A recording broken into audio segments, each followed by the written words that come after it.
25:31 அன்றி மனுஷகுமாரன் தமது மகிமை பொருந்தினவராய் சகல பரிசுத்த தூதரோடு கூட வரும்போது தமது மகிமை உள்ள சிங்காசனத்தின் மேல் வீற்றிருப்பார். அப்பொழுது சகல ஜனங்களும் அவருக்கு முன்பாக சேர்க்கப்படுவார்கள். மேற்பெண்மானவன் செம்மறி ஆடுகளையும் வெள்ளாடுகளையும் வெவ்வேறாக பிரிக்கிறது போல அவர்களை அவர் பிரிப்பாராம். அவரை பிரித்து என்ன கேட்பாராம் தெரியுமா? 35வது வசனம், பசியா இருந்தேன், எனக்கு போஜனம் கொடுத்தீர்கள், தாகமா இருந்தேன், என் தாகத்தை தீர்த்தீர்கள், அந்நியனா இருந்தேன், என்ன சேர்த்து கொண்டீர்கள் பாராம். யாரை பார்த்து? வலது பக்கத்துல நிற்கிறவளை பார்த்து ஆண்டவர் சொல்லுவாரா, நான் பசியா இருந்தப்பா எனக்கு சாப்பாடு கொடுத்த. ஏசப்பா சொல்றாரு நான் பசியா இருந்தேன், எனக்கு சோறு தந்த, தண்ணி தாகமா இருந்தேன், எனக்கு தாகத்தை தீர்த்த, வஸ்திரம் இல்லாத இருந்த வஸ்திரத்தை நீ தந்தப்பா அப்படின்னு சொல்லி ஆண்டவர் சொல்றாரு. அப்போ நீதிமான்களுக்கு நடுக்கம். நாங்க எப்ப ஆண்டவரே உங்களுக்கு தந்தோம், நாங்க எப்பப்பா உங்களுக்கு தந்தோம், நீங்க உங்களை நாங்க எப்ப நேர்ல பார்த்தோம் அப்படின்னு சொல்லி கேக்குறாங்க. அப்ப ஆண்டவர் சொல்றாரு வியாதியா இருக்கு விசாரிக்க வந்தீர்கள், சிறைசாலையில இருந்தேன், காவலில் இருந்து என்னை பார்க்க வந்தீர்கள் எல்லாம் சொல்றாரு. சொல்லிட்டு ஆண்டவர் சொல்றாரு, நாங்க எப்ப உங்களை நாங்க அப்படி சேர்த்து கொண்டோம். அது ஃபுல்லா வசனம் நிறைய இருக்கு, பிள்ளைல படிக்க முடியாது. 40வது வசனம், மத்தேயு 25:40. அதற்கு ராஜா பிரதித்திரமாக, மிகவும் சிறியராகி என் சகோதரர், ஏழைகளை பார்த்து சகோதரேங்கிறாரு.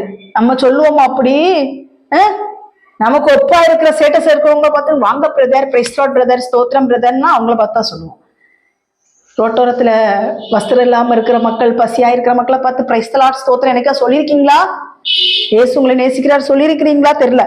இந்த சிறு சகோதரரான இவர்களில் ஒருவனுக்கு நீங்கள் எதை செய்தீர்களோ அதை எனக்கே செய்தீர்கள் என்று சத்தியமாக உங்களுக்கு சொல்கிறேன் என்றார். மெய்யாகவே உங்களுக்கு சொல்கிறேன் என்றார். ஆனா ஒரு கூட்டம் இடது பக்கத்துல நிக்குது பார்த்துக்கங்க. அந்த கூட்டம் தான் இன்னைக்கு முரட்டாட்டம் உள்ள ஐஸ்வர்யவான் கூட்டம். அந்த ஐஸ்வர்யவான் கூட்டத்தை பார்த்து ஆண்டவர் சொல்றாரு, நான் பசியா இருந்தேன், நீ எனக்கு போஜனம் தரல, தாகமா இருந்தா நீ தண்ணி தரல, வஸ்திரம் இல்ல இருந்தா வஸ்திரம் தரல, அந்நியனா இருந்தா நீ என்ன சேர்த்து கொள்ளல, எல்லாத்தையும் வியாதியஸ்தர். அந்த வசனம் ஃபுல்லா இருக்கு. அவனை பார்த்து ஐஸ்வர்யவானை பார்த்து ஆண்டவர் சொல்றாரு, அழுகையும் பற்கடிக்கும் நிறைந்த இடத்துல அவனை கொண்டு போடுங்க, நரகத்துல கொண்டு தள்ளி விட்டாங்க. இன்னைக்கு சொல்றேன், 2 விதமான கூட்டம். நீ எந்த கூட்டத்துல இருக்கிற? ஐஸ்வர்யவான் கூட்டத்துல இருக்கிறியா, ஏழை தரித்திரங்கிற கூட்டத்துல இருக்கிறியா என்பதை ஆராய்ந்து பார்.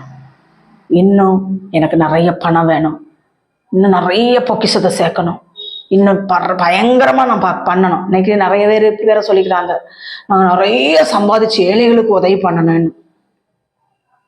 நல்ல ஒரு விஷயம்தான். ஆனால் உங்ககிட்ட இருக்கிறத வச்சு செய்ய சொல்றாரு. நீ சம்பாதிச்சு நீ கொடுக்க வேண்டாம், உங்ககிட்ட இருக்கு பத்தியா, அதை வச்சு நீ ஏழைகளுக்கு செய்யு தேவனாகிய